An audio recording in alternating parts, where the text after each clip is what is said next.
안녕하십니까 애청자 여러분, 놀라운 부동산 놀부입니다. 자, 오늘 서울시에서 아주 중요한 발표가 있었습니다. 바로 용산에 관련된 것인데요. 자, 많은 투자자분들이 가장 좋아하는 투자처의 1순위 바로 용산입니다. 자, 특히나 지금 현재 인프라는 강남이 최강이지만 앞으로 구도심이 신도심으로 바뀌면서 지금 트렌드에 맞는 최신의 도시로 설계가 가능한 지역은 바로 용산입니다. 그 누구도 방문하지 못할 겁니다. 앞으로 10년 후 최고의 도시가 될 수 있는 지역이죠. 자, 이를 두고 그 용산의 가장 이 알맹이 땅이라고 볼 수 있는 국제업무지구가 있죠. 이게 13년 동안 방치가 되었었는데 이제 날개짓을 시작할 계획이 발표가 된 것이라고 보시면 될 것 같습니다. 자, 기존에도 이 국제업무지구 시동을 건 장본인이 오세훈 시장이거든요. 근데 이것을 재가동시키는 것도 오세훈 시장입니다. 상당히 재미있는 역사인데, 자, 근데 얼마 전까지만 하더라도 이전 정권에서 이 알맹이 땅에 공공주택을 채운다, 서울에 주택이 모자르니 여기에 채우면 된다라는 이 정책들이 발표가 됐었죠. 그때 당시 제가 많이 광분해서 이 중요한 땅의 주택 수를 늘리게 되면 차후에 10년 뒤, 100년 뒤 후손에게 욕먹을 짓이다. 제가 이런 얘기를 했던 적이 있는데, 아무튼 이게 유야무야 지나가고 이번 오세훈 시장과 이번 윤석열 정부에서 용산이 더 중요해지는 시기가 도래한 것 같습니다. 자, 이미 아파트 가격 많이 올라온 상태인데 오늘의 이 발표로 더 뜨거워질 가능성이 굉장히 높아 보이고요. 다만 지금 상황에 금리도 올라가기 때문에 아파트 시장 진입하기 굉장히 어렵고, 사실 지난 상승장 자체가 굉장히 길었기 때문에 추가로 가격이 많이 오르거나 이러긴 어렵습니다. 다만 제가 여기서 주목해야 될 부분은 아직 오르지 않은 용산의 부동산이 존재하기 때문에 지금 타이밍, 마지막 기회라고 생각하고 최대한 공부해서 여러분들이 접근하면, 지금 개발 포인트들이 있어요. 이게 용산이 국제업무지구만 있는 게 아니거든요. 다른 개발들 포인트들도 여러분들이 참작을 해서 그 주변 입지를 미리 선점만 하신다면 차후에 용산의 후광 효과를 여러분의 것으로 만들 수가 있습니다. 아직도 충분히 늦지 않았다, 이 말씀을 드리고 싶습니다. 자, 오늘은 오늘 발표된 용산의 국제업무지구 관련된 소식과 그 외의 호재들, 그리고 지금 현재 타이밍의 용산의 투자를 어떻게 진행하면 좋을지 가이드까지 함께 이야기해 보도록 하겠습니다. 자, 오늘 이야기하는 용산, 한 키워드로 줄이면 10년 뒤면 누구나 접근하기 어려운 범상치 않은 도시다 라고 정리를 하고 싶습니다.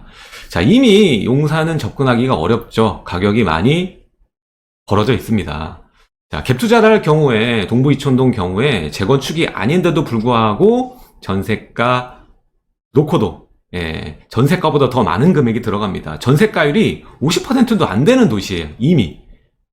아파트로 봤을 때 그렇다라는 것입니다. 하지만 용산이란 도시는 아파트 개체수가 굉장히 적은 축에 속하고요. 그러다 보니까 앞으로 아파트가 될 만한 지역이 그 어느 지역구보다 많습니다.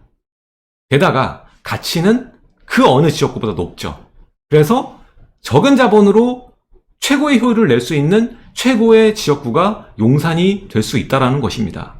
자, 오늘의 발표 내용 한번 볼게요. 용산 정비창 용적률 3000%라는 제목으로 기사가 속보가 떴는데, 자, 일단은 이 국제업무지구의 부지 규모 자체가 굉장히 큽니다, 여러분. 여의도 공원의 2배 면적이고요. 상당하죠. 그리고 서울광장의 40배 규모를 자랑합니다. 이런 지역에 국제업무지구가 들어서게 되는 것이죠. 자, 근데 이번 발표에서 보면 이게 가장 놀라운 부분인데, 우리가 과거부터 입지규제 최소지구라는 말을 들어보신 분 있을 겁니다. 투자를 예전부터 해본 경험이 많으신 분들은 입지규제 최소지구를 들어보셨을 텐데, 자, 이 해외의 선례, 뭐 롯봉기라던가 싱가포르에 있는 이 마리나베이라던가 이런 지역들 보면은 그 핵심 지역들의 그 용적률과 그 용도, 이런 것들을 모두 완화해줘서 도시 경쟁력을 키우고, 그리고 업무와 상업, 문화, 복합지역으로서의 이 특구를 만듭니다. 지금 용산구가 그렇게 특구가 될 수 있다라는 얘기를 하고 있는 거예요. 자, 거기에 기본 발판이 될 수 있는 것이 바로 이제 용적률인데, 서울시 최초로 이 법적 상한 용적률이 1500%인데 이거를 풉니다. 그래서 글로벌 하이테크 기업들이 들어올 수 있게끔 입주를 원하는 도시로 만들 계획인 거고, 그래서 종국에는 아시아의 실리콘밸리를 만들겠다라는 계획입니다. 그래서 업무와 상업, 문화, 복합 개발 형식으로 갈 것이고, 여기서 중요한 점은 녹지 비율을 50% 이상 확보하겠다. 자, 최대한 이 용적률을 사용하면서 건폐율을 높게 가져가겠다라는 것입니다. 자, 그리고 여기에 포함해서 북한산에서부터 한강까지 이어지는 녹지축도 용산에 만들어내겠다라는 계획입니다. 자, 서울시 최초의 입지규제 최소구역을 지정해서 법적 상한 용적률 1500%를 뛰어넘는 초고층 건물이 들어서도록 할 계획이다. 그래서 부지의 70% 이상을 업무, 상업, 비주거 용도로 채운다. 자, 기존 정권에서 한 얘기랑은 다르죠. 그리고 고밀 개발에 따른 부영향을 해소하고 공공성 확보를 위해서 부지 대비해서 기반 시설률을 40% 수준으로 정했다고 합니다. 그래서 지금 계획으로는 이런 식으로 이제 용산역 있고요. 그 위에 정비창 부지가 중앙공원을 두고 퍼져 있는 형상으로, 그리고 녹지축이 다 연결이 돼요. 그렇죠? 이렇게 녹지축이 다 연결되게끔 계획이 잡혀 있습니다. 자, 그래. 국제업무지구 좋다 이겁니다. 근데 이 넓은 땅에 주택을 좀 채워 넣어야지 라는 여론이 있을 수 있어요. 이것은 이 전자상가도 지금 재개발 추진하고 있고, 지금 상가들도 나가고 있는 상가들도 있거든요. 그래서 전자상가 재개발, 그리고 주변 지역, 원효로 3가, 원효로 4가, 뭐 신창, 용문, 그리고 서계, 청파 위로 쭉 올라가는 이 서쪽 라인 있죠. 이쪽에 정비 사업으로 주택량을 보완하는 방식을 고려하고 있습니다. 그럼 어떻게 되겠습니까? 이제 서쪽 라인의 정비 사업 추진이 조금 더 빨라질 수 있다는 겁니다. 자, 용산 앞으로 이 탁월한 지리적 강점, 서울의 중앙입니다. 사통팔달이죠. 사통팔달은 뭐 여기저기 다 사통팔달이라고 얘기를 하는데, 용산 앞에서는 다 무색합니다. 용산에 있어야 서울의 모든 지역 30분 안에 다 도달할 수가 있어요. 이 지리적 강점으로 해서 도시 경쟁력이 높아질 수 있는 이 개발 호재다. 가장 큰 호재다. 서울시의 가장 큰 호재라고 볼 수 있고요. 여기서 우리가 주요할 포인트는 뭐냐면, 아파트는 이미 많이 올라온 상태다. 투자금도 많이 들어간다고 말씀드렸습니다. 자, 용산에 이 동부이천동 같은 경우 재건축을 진행하지 않는데도 불구하고 전세 금액보다 투자 금액이 더 높아졌어요. 재건축도 아닌데. 그래서 10매덕이 들어갑니다. 자, 과연 이게 옳은 투자일까? 수익률을 극대화시킬 수 있을까? 저는 반문을 해보고 싶습니다. 자, 그래서 앞으로 우리에게 놓여져 있는 기회, 그리고 비교적 적은 금액으로 전세가율을 활용해서 투자할 수 있는 기회는 어디에서 펼쳐질까라고 얘기를 했을 때, 저는 여기서 나온다고 생각합니다. 전자상가 재개발 등 주변 지역 정비 사업으로 주택량을 보완하는 방식을 고려한다고 했기 때문에, 이쪽으로 우리가 투자를 진행한다라면 차후에 이 국제업무지구의 후광 효과 어디서 가져갈까요? 가장 인접한 곳에서 가져갈 수밖에 없습니다. 자, 지금 아파트, 용산 아파트가 7천에서 9천까지 가고 있습니다. 그런데 지가는 아직 거기에 절반 수준 정도밖에 되지 않습니다. 그렇다면 아직 투자할 곳은 존재한다는 얘기입니다. 자, 그리고 이 국제업무지구뿐만 아니라 용산은 호재 백화점이죠. 그리고 중요한 점은 2040 서울 플랜에 자주 등장하는 중앙도시가 바로 용산입니다. 자, 2040 서울 플랜 보시면 이 보행 일사권 도입, 수변 중심 공간 재편, 중심지 기능 강화, 그리고 도시계획 대전환, 그리고 지상철도 지하화, 그리고 미래 교통 인프라 확충, 이게 모두 용산을 두고 하는 얘기입니다. 자, 핵심 거점, 미래 교통 인프라도 용산을 거점으로 두고 있고요. 지상철도 지하화의 가장 큰 수혜를 받을 수 있는 지역, 경부선 지하화로 통해 용산이 수혜를 가장 크게 받을 수 있습니다. 자, 그리고 중심지 기능, 당연하게 용산의 중앙에 있고 국제업무지구가 중앙에 위치를 하고 있기 때문에 당연히 중심지 기능의 강화 역할을 수혜를 받을 수 있겠고, 수변, 여기는 한강입니다. 뭐 가지 수변이 아니에요. 중심 수변입니다. 자, 그래서 용산을 주목해야만 하는 것이고요. 자, 보시면 한강 중심 글로벌 혁신 코어, 자, 용산 2040 플랜, 용산과 여의도 간의 기능 연계 확산, 여기에도 용산이 등장하고요. 자, 아까 말씀드렸던 UAM, 이것도 도심항공교통도 용산이 중앙을 위치를 하고 있습니다. 그래서 김포와 강남의 삼성잠신과 연계가 되는 그런 청사진을 가지고 있고요. 자, 그리고 확대를 해서 보면은 이런 식으로 용산을 중심으로, 국제업무지구를 중심으로 지하에 도로를 만들고요. 도시로 들어갈 수 있는 거죠. 지하도로로. 그리고 UAM 활용할 수 있는, 그리고 GTX, 그리고 KTX. 여기 또 뭐가 들어옵니까? 신분당선 들어오고 신안산선 들어옵니다. 자, 용산 투자를 안 하시면요, 나중에 진짜 10년 뒤에 땅을 치고 후회할 수밖에 없을 겁니다. 자, 그렇다면 이 개발 호재가 많은 용산에 어떤 방식으로 투자를 할 수 있을까요? 그 루트, 첫 번째는 아파트입니다. 일단 동부 이촌동과 서부 이촌동, 그리고 중앙의 삼각지역과 효창공원을 중심으로 한 아파트, 그리고 서울역 기반인 아파트 정도를 들 수가 있겠는데, 아까도 말씀드렸지만 투자 금액이 좀 많이 들어가는 편입니다. 우리는 지금 투자 금액을 적게 줄이고 앞으로 수익률을 극대화할 수 있는 용산의 투자처를 찾는 것이 가장 중요합니다. 자, 이미 전세 금액보다 투자금이 많다라면 수익률 과연 높을 수 있을까요? 따라서 저는 이 용산 지역이라 할지라도 투자 금액을 최소화할 수 있는 방법을 어떻게든 마련하고 수익률을 극대화시키는 것이 가장 중요하다고 생각을 합니다. 자, 여기서 주목할 점이 뭐냐면 국제업무지구의 주택 비율을 줄이죠. 많이 줄이죠. 이 줄인 만큼 주변 지역의 정비사업을 추진해서 보완시키려는 전략을 피게 됩니다. 자, 그렇다면 우리가 과거의 르네상스 용산을 떠올려 보자고요. 그때도 이 서울역부터 원효로까지 이 정비사업 검토지로 다 선정이 된 이력들이 있습니다. 우린 여기에 주목을 지금 해야 되는 것이거든요. 실제로 지금 보면 이 용산에서도 다양한 방식으로 개발이 추진되고 있습니다. 자, 역세권 도시 정비형 재개발, 그리고 신속통합기획, 그리고 재개발, 재건축, 그리고 가로주택 정비 사업까지 진행이 되고 있어요. 당연히 여기서는 비싼 지역과 비교적 소액으로 들어갈 수 있는 지역이 양립되어 있습니다. 자, 한남뉴타운 같은 지역 당연히 투자금 많이 들어가죠. 무조건 25억 정도는 들어간다고 보셔야 되는데, 자, 이 여러 다양한 방식 중에 지금 추진이 시작된 지역 같은 경우에는 투자 금액이 정말 작게 들어갈 수도 있다는 겁니다. 자, 이미 용산은 투자금 최소 4억 정도는 가지고 움직여야 되는 상황으로 성장해 왔는데요. 잘만 찾으면 3억이 안 되는 2억대 중반으로도 투자할 수 있는 곳을 찾을 수 있다는 것이죠. 제가 벌써 확인했습니다.